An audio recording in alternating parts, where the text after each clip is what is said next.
Justificativa nenhuma transforma seu fracasso em sucesso.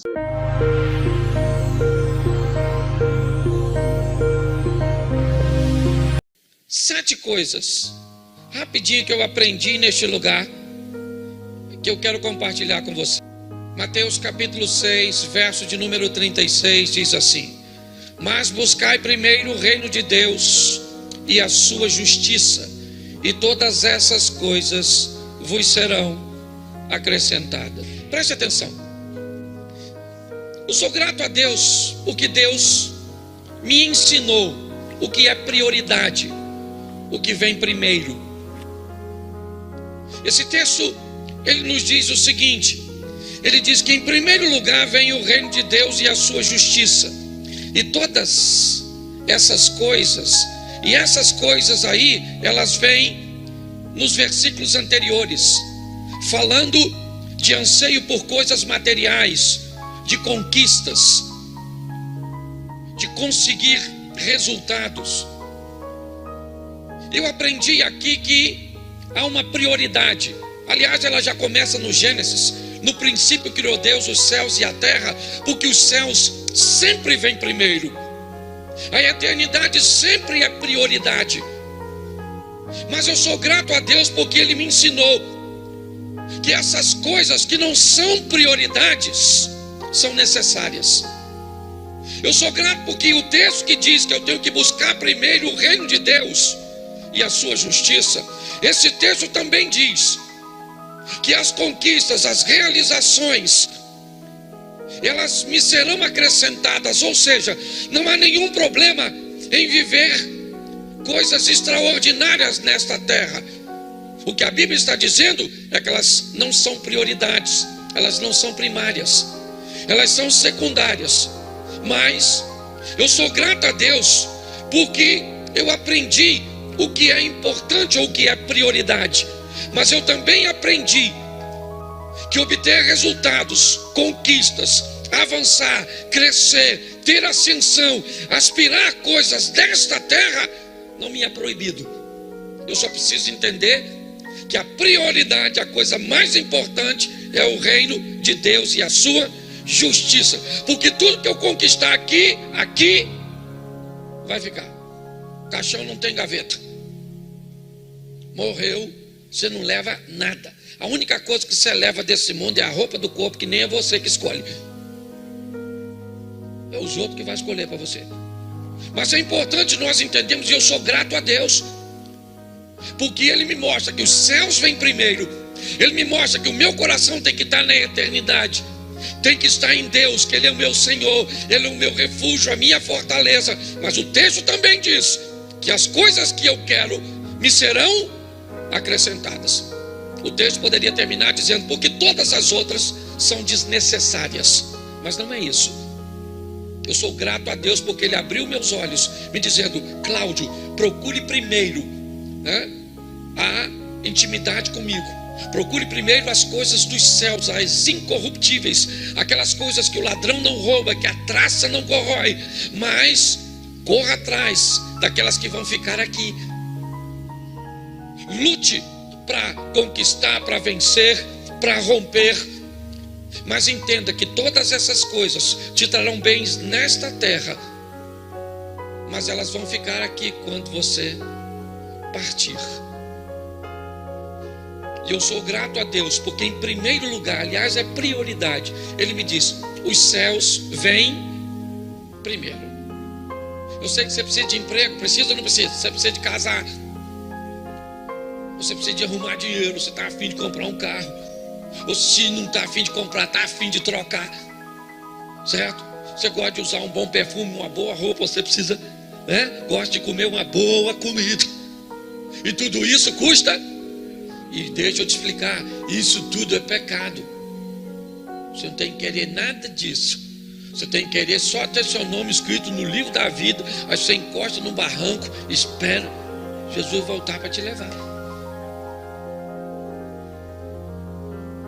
Esse texto é um texto que nos liberta, e eu sou grato a Deus porque Ele diz: primeiro o reino de Deus, justiça, e as outras coisas vos serão. Isso, porque eu vou correr atrás, eu vou estudar, eu vou trabalhar, eu vou lutar para tê-las, mas eu nunca vou colocar os bens materiais à frente do reino de Deus, porque nada é mais importante que a eternidade. Posso ouvir um amém da igreja? Segunda coisa que eu sou grato por ter aprendido, presta atenção, Marcos capítulo 8, verso 36. Marcos 8, 36.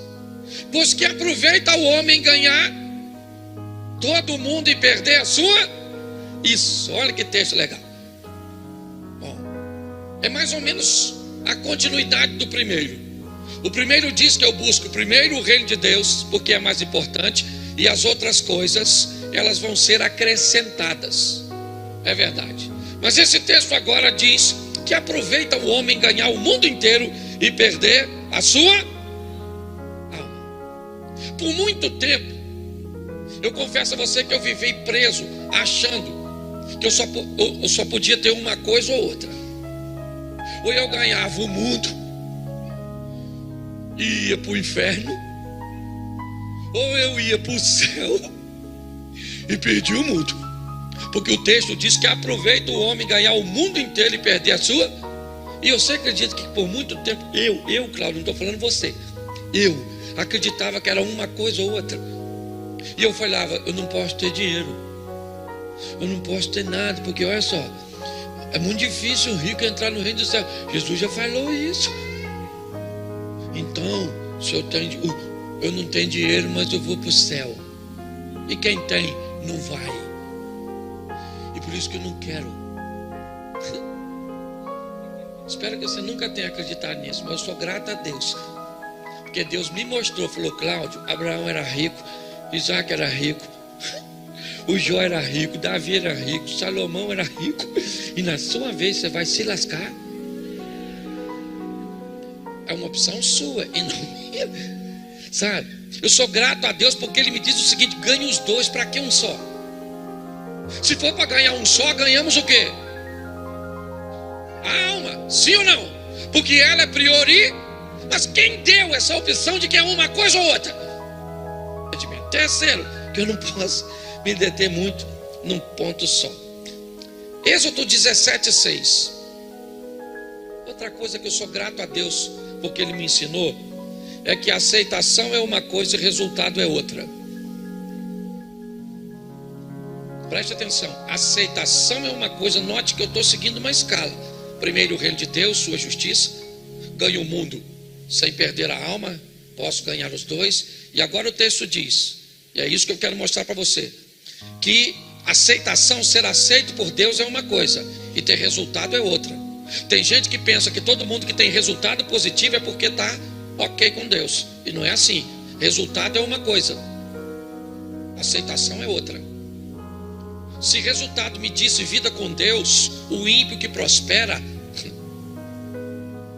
seria aceito, e ele vai ganhar o mundo, mas vai perder a alma. É assim que funciona. Quando nós olhamos para esse texto, olha o que diz esse texto, verso de número 6, Êxodo: eis que estarei ali adiante de ti sobre a rocha em Horebe, e tu ferirás a rocha, e dela sairão, e o povo, e Moisés assim o fez diante dos olhos dos anciãos de Israel. Presta atenção que esse camarada agora está com Deus. Chega diante de uma rocha, o povo queria praticamente apedrejá-lo. Seus filhos estão morrendo de sede. A conversa na libertação era a saudade do cativeiro egípcio. E agora Moisés diz: olhem para mim, porque eu vou tirar a água dessa rocha. E ele vai lá, fere a rocha. Êxodo, está aqui, ó, 17:6. Saiu muita água. Resultado extraordinário. O povo Moisés está sendo ovacionado como um cara de um nível de intimidade extraordinário, e Deus está com ele. Números capítulo 20, verso 11. O mesmo Moisés, o mesmo Deus, a mesma sede, e novamente uma rocha. O povo, o texto diz: então Moisés levantou a sua mão e feriu a rocha 2 vezes com a vara, e saíram muitas águas, e bebeu a congregação e os seus animais. Em Êxodo, Moisés tira a água da rocha, resultado extraordinário, e ele também tem aceitação. Números, o texto diz que o povo tem sede de novo, e Moisés vai lá agora e fere a rocha, como havia feito da primeira vez. Saíram muitas águas, bebeu a congregação e os animais, resultado extraordinário. Se eu fosse adaptar isso e contextualizar agora, Moisés está morando em casa extraordinária, andando em carrão, conta bancária extraordinária. O cara está vivendo coisas magníficas, sensacionais. A única diferença de Êxodo para Números é que em Números o resultado é bom e ele é aceito. Em Êxodo, o resultado é bom e ele é aceito por Deus. Em Números, o resultado é bom, mas ele está reprovado por Deus. Deus disse para Moisés: por causa disso você não entra na terra prometida. O quê? Quem conversasse com alguém, e aí Moisés? Cara, Moisés é fera. Moisés tocou, é a segunda vez que nós bebemos água, porque Moisés foi lá e tocou na rocha. Se você perguntasse a todos os homens de Israel, a todas as mulheres de Israel, a todas as crianças daquele povo, diriam coisas extraordinárias de Moisés. Mas a Bíblia diz que importa agradar os homens e desobedecer a Deus. O apóstolo Pedro disse isso: a mim mais importa obedecer a Deus do que aos. Preste atenção, eu sou grato a Deus, porque Deus me diz e me ensinou que resultado não determina aceitação. 4. Sou grato a Deus porque aqui eu não vou dar todos os textos aqui, porque senão fica difícil. Eu sou grato a Deus porque Deus me ensinou que eu tenho que amar todo mundo, gostar de alguns. Note que eu já estou criando. Não descartar ninguém e reposicionar por feedback. Sou grato porque Deus disse que eu tenho que amar todo mundo. Quem todo mundo? Todo mundo. Tem que amar quem eu conheço, quem eu não conheço, sim ou não? Sim. Eu tenho que amar se o indivíduo é hétero, se ele é homo, se ele é branco, se ele é negro, se ele é oriental, se ele é do ocidente. Não interessa quem é o camarada. A Bíblia diz que eu tenho que amar a todos. Que beleza. Mas a Bíblia diz que eu não preciso gostar de todo mundo, porque gostar tem a ver com gosto. E eu aprendi isso, sou grato a Deus. Tem gente que eu amo de paixão, mas eu não gosto, porque é fofoqueiro, encrenqueiro, mexeriqueiro, vacilão, paruara, cabeça de bagre, cabeça de rolinha, tudo. Tem gente, eu amo todo mundo, sim ou não? Se precisar da ajuda, a gente ora: Senhor, abençoa todo mundo. Senhor, o Senhor é um Deus, abençoa. Mas eu não gosto de todo mundo. Pastor, o senhor não pode falar isso. Eu falo. Não gosto. Tem gente que eu não gosto, que não serve para andar comigo. Vai servir para andar com o outro. Para comigo não serve. Por quê? Porque a Bíblia diz que pronto. Jesus andava com 12, sim ou não? Quantos ele deixava ficar mais próximo? Quantos? 3. Quantos eram mais próximos ainda? 2. Ele frequentava a casa de quem? Do Pedro. E o João, muito malandro, diz que Jesus amava mais ele. Certo? Porque, o discípulo que Jesus mais amava. Quem falou que Jesus mais amava? O João. O próprio João. João era tão malandro que isso é uma verdade. As pessoas vão te ver como você se vê. Então, quando nós olhamos aqui, eu aprendi uma coisa: eu amo todos, gosto de alguns, não descarto ninguém. Que antigamente, quando eu não tinha maturidade, eu descartava. Hoje eu não descarto. Hoje eu só reposiciono por feedback, recoloco as pessoas. Fulano era perto de mim, fez uma besteira, sabe? Parou de torcer para o Flamengo, foi torcer para o Vasco. A gente rebaixa. O microfone está comigo, irmão. Você já cantou? Já era. Ok? Então você consegue entender? A Bíblia me ensinou que eu não descarto ninguém. Geração Big Brother, Já era. Bota no paredão, elimina. A sogra é ruim, elimina a velha. Não. Eu sou grato a Deus, que a Bíblia me diz, ame a todos, Cláudio. Não vai dar para gostar de todo mundo, porque não dá. Quem tenta gostar de todo mundo termina não gostando de ninguém. Essa é a grande verdade. Certo? 5. Põe para mim aí. Capítulo 12 de Hebreus, verso 14. Segui a paz com todos e a santificação, sem a qual ou as quais. Então preste atenção, segue a paz com todos e santificação, sem a qual. Nós temos aqui paz com todos e santificação. Mas a Bíblia diz sem a qual. Eu sou grato a Deus, porque a Bíblia me ensina que eu tenho que ter paz com todos, mas é a santificação, ou é nela que eu tenho que focar, porque sem ela ninguém verá, ninguém, nem o pastor, nem o filho do pastor, nem o rico, nem o pobre, nem o doutor, nem o leigo, ninguém.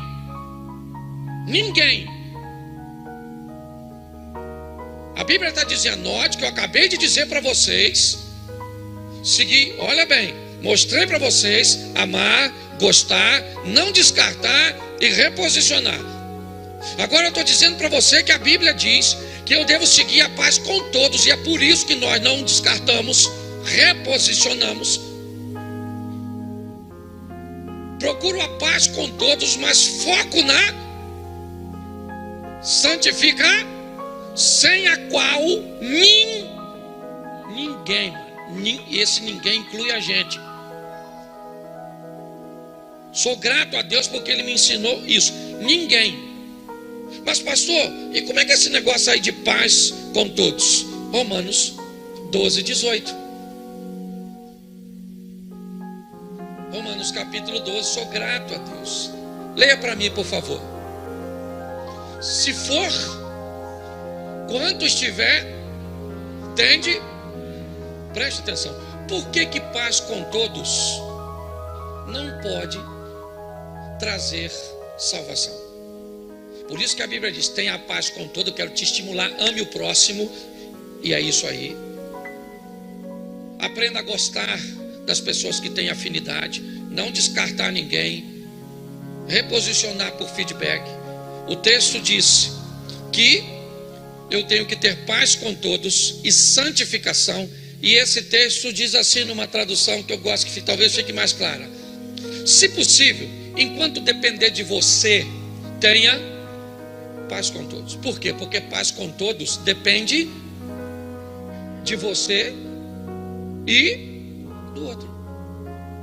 Ai de mim, que peregrino e Meseque habito em meio à tenda de Quedaias, que eu sou pela paz, mas estou no meio daqueles que odeiam a paz. Eis que eu busco paz e eles temem pela guerra. É o salmista em meio a árabes, a bárbaros, escrevendo um salmo onde ele diz, eu sou pela paz. Ai de mim, que peregrino e Meseque habito em meio a tendas de Quedar. Eu busco a paz e sou pela paz, mas quando eu falo de paz, eles temem pela guerra. Eu agradeço a Deus porque Ele me ensinou que eu tenho que fazer tudo para que eu tenha, mas eu não devo me sentir culpado quando o outro não quer e eu tenho que seguir minha vida. Senão tem gente que fica aprisionado nisso. Eu agradeço a Deus demais por esses ensinamentos. Sexto, Lucas 18, 19. Sou grato a Deus por esse ensinamento. Lucas 18, verso 19. Jesus lhe disse, por que me chamas? Por que me chamas? Ninguém, senão que é Deus. Preste atenção, porque eu sou grato a Deus, porque Deus me ensinou uma coisa. Eu passei esse dia para a igreja e quero passar hoje novamente. Diga assim, eu não sou bom. Sou grata a Deus, porque por muito tempo eu achei que eu era. E a Bíblia diz, um camarada, um jovem, procura Jesus e diz assim: bom mestre, que farei eu para herdar a vida eterna? Jesus disse: conhece os mandamentos? Ele diz: não apenas. Aí Jesus cita: não matarás, não darás falso. Aí ele diz: não só conheço, Jesus, como os pratico desde a minha mocidade. O que ele está falando? Eu sou bom, Jesus, eu sou o cara. Jesus falou. Aí ele diz: bom mestre. Jesus falou: por que você está me chamando de bom? Jesus falou: não há ninguém bom, a não ser. Quando ele falou isso, o garoto descobriu que era ruim. E ele não gostou. Deixa eu falar uma coisa para você. Se você pensa que você é bom, que você aceitou Jesus, você vai ficar bom, ou você tira esse negócio da sua cabeça. Quem? Pastor, eu aceitei Jesus, fiquei bom. Mentira, você foi um ruim controlado. Sim ou não? Sim. O velho homem, volta e meia, ainda está lá querendo aparecer. E você aprendeu a contar até 10, morder a língua. Fala: Senhor, Espírito Santo, anjo, manda tudo para cá agora. Força total dentro de mim. Eu estou afinzão de pecado. Quero matar aquele miserável. Então eu aprendi isso porque eu achei que a gente se convertia e ficava bom. Lembra de uma das minhas últimas pregações, Lucas 23, 41? Coloca aí. E nós, na verdade, com justiça, porque recebemos o que os nossos feitos, mas este nenhum mal. Eu gosto disso. Lembra quando eu falei desse texto aqui? A Igreja Católica chama esse ladrão, o tal do Dimas, de ladrão bom. O que é um ladrão bom? É o cara que rouba seu carro, mas te dá uma carona. Está em casa? É isso? O que é um ladrão bom? Eu agradeço a Deus porque Ele me mostrou uma coisa. O ladrão não recebeu a salvação porque ficou bom. Ele recebeu a salvação porque conseguiu descobrir que ele era ruim e precisava mudar de vida. Ah, mas ele ficou bom. Ele não ficou bom, ele morreu logo depois que aceitou. Depois que ele descobriu isso, morreu. Que ladrão bom. Bom onde? Bom onde? O que ele fez para ficar bom? Morreu. Então eu não sei se ele ficou bom. O texto não diz, porque ele não teve tempo. O que o texto está dizendo é o seguinte, e é isso que é maravilhoso. Eu entender que eu não aceito Jesus e fico bom. Eu aceito Jesus e através do Espírito Santo eu descubro que eu sou mal. Então eu me arrependo e entro num processo de buscando a santificar, sem a qual. Isso. Você está entendendo? É muito importante nós entendermos isso. Porque é nesse caminho que nós estamos, dando a você prioridade, maturidade, mostrando a você o que é amar, o que é gostar, sabe? Para que nós venhamos aprender por quê, gente? Porque dos 10 mandamentos, basicamente 7 deles falam a mesma coisa. O que, Cláudio? Como aprender a lidar com o seu próximo. Ame o próximo como a ti mesmo. Honre teu pai e mãe. Não matarás, não adulterarás, não cobiçarás a mulher do próximo, não dirás falso testemunho. Tudo isso está condicionado a relacionamento interpessoal. A preocupação de Deus em nos preparar. Quando eu olho para esse texto, o que eu descubro? Que o que faz este homem ser salvo não é ter ficado bom, foi ter descoberto que era ruim. E aí eu me deparei com o maior problema da caminhada da fé: o desejo de ser perfeito. O desejo de eliminar de mim tudo aquilo que desagrada a Deus. E aí eu comecei a descobrir que isso era utopia, que o máximo que eu conseguiria era interiorizar. E se eu interiorizasse meus pensamentos como a cobiça pela mulher do próximo, ou como a ira diante da discussão de alguém, Jesus acabou comigo, dizendo que no Velho Testamento Estava escrito: não adulterarás. Mas no novo, se você olhar a dona, adulterou. Não matarás, mas se você se irar contra teu irmão, você já o... Então Jesus vem dificultar. Enquanto no Velho Testamento você precisava consumar o fato, Jesus agora traz para o campo. Por quê? Porque o Espírito Santo, o poder da palavra, recebeu autoridade para extinguir de nós basicamente todo o nosso pecado, reduzir praticamente a esfera do desejo. Eu não tenho problema com quem deseja, porque para mim desejar e não fazer é uma das esferas mais altas da conversão. Pastor, eu tenho vontade de beber e não bebo, de fumar e não fumo, de pegar outra mulher ou sair com outro homem e não sai. Ah, pastor, eu sou menino, eu gosto de uma menina, mas eu não pego. Eu sou um menino, mas o que você sente, se você sente e não põe em prática, para mim esse é o ápice do controle.